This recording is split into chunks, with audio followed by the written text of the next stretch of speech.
Hello everyone, this is Shining Chang. Let me introduce myself first.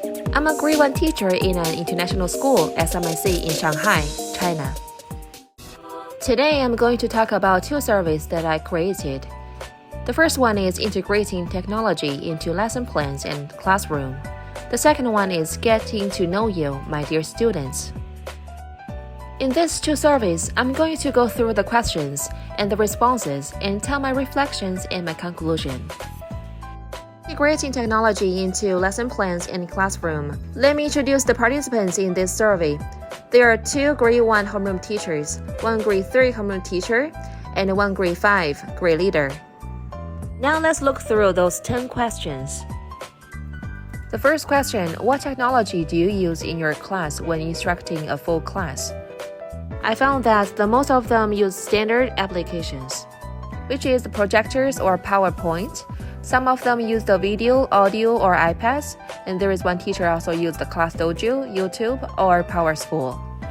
The second question is, if you have a bunch of budget for technology, what would you like to choose for your class? Basically, all teachers choose iPads because this is really reasonable.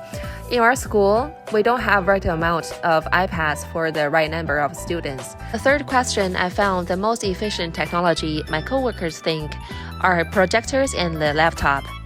The fourth question is, if they use any technology to assist students with special learning needs.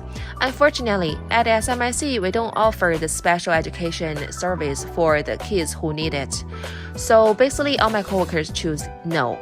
The coworker who worked at EF before, he mentioned videos can be used as supplements to students who are behind. iPads also can bring an element of excitement or interaction that students like. Fifth question, what application do students use when using technology in your class?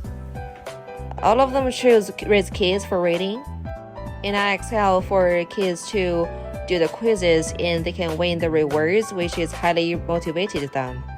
From number 6, I found those applications that they use in the classroom are more engagement or differentiation. And it also can help students to use it at home for practicing or reviewing. The struggles are also obvious that after the students finish their work early to go use the iPads, teachers always need to help them to sign in or connect to the Wi-Fi or the VPN, and also we need to keep eyes or monitoring the students' behavior and assess. For number 7, everyone just choose iPads. But basically this is all for the higher grade learners, such as grade 3 to 5. Number 8, what questions do you keep in mind when deciding how to use or whether to use technology in the classroom or a lesson? The most of them are struggling about how much scaffolding for the technology is required or how much time is losing for setting up or connecting, and what is the likelihood of students going off task, and what is the length of the engagement a child can have on digital task.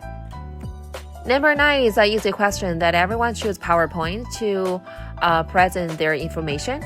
And the last question, which is the favorite one I had, is kind of silly.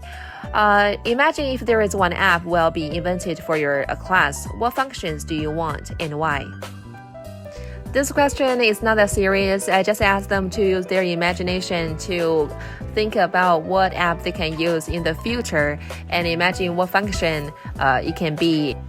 One of my coworkers said she wants the mute function that deafens the entire class when it gets too loud, which is really funny. About integrating technology into lessons with pre-K to 2. For reading, we can use Epic and RaseKids. Those two websites are for students to read, watch, or listen the digital books or videos. You also can play games there. You can give kids lots of motivation. In our class, we also use BrainPop Junior and YouTube a lot. There are lots of images and videos for kids to explore the different subjects. For practicing and games, we can use IXL, Quizzes, Kahoot, and Beam, which is a projector that projects game onto the floor that children can interact with. They obviously love it, and it gets them moving, jumping, stomping, sliding, and etc., all while still learning. For grade 3 to 5 students, they start to do more independent work. they can use such as PowerPoint or Padlet. The rest technology they just basically use the same as grade 1 or 2. For grades 6 to 8, students can use YouTube by themselves. They can just search online to get the images and videos that they need. And they also can do more independent work or teamwork, and even the audio communications, so they can use Google Docs or Flipgrid. For communication and video conferences, they can use WeChat in China, or out of China, they can use Skype. Students will work independently and in small groups, pace themselves throughout the learning experience, and apply skills and concepts learned in the module by completing hands-on and supporting writing activities. For grades 9 to 12, during that age, basically every student have their own phone, so they can just search the materials that they need online. They don't need their teacher or parents' help. Students start to use Microsoft Office or Canva or Google Drive to make their PowerPoint or Excel or etc. For practicing oral English, I suggest students to use Duolingo or some dubbing apps. It's really good for students to have more motivation to watch the cartoon or movie part that they like, so they are easier to practice their tones or the different skills for their oral English. These tools are especially useful while teaching your IELTS students to read with prosody. For special needs students, we can use VR for autistic students, tablets or handheld touchscreen computers, NovaChat for reading disability students. For speaking disability students, we can use text-to-speech programs or Dynavox Express. In Survey 2, Getting to Know You, My Dear Students, I invited 5 students from my class. In this survey, I listed 8 questions. The first one, what technology do you use at home? Nowadays, the most students use computer, laptop, or iPad at home. So do my students. The second question, what extracurricular activities are you involved in outside of school? For the most students who come from the wealthy or rich family, like other kids, they also learn the instruments such as piano or violin, sports like swimming, skating, golf.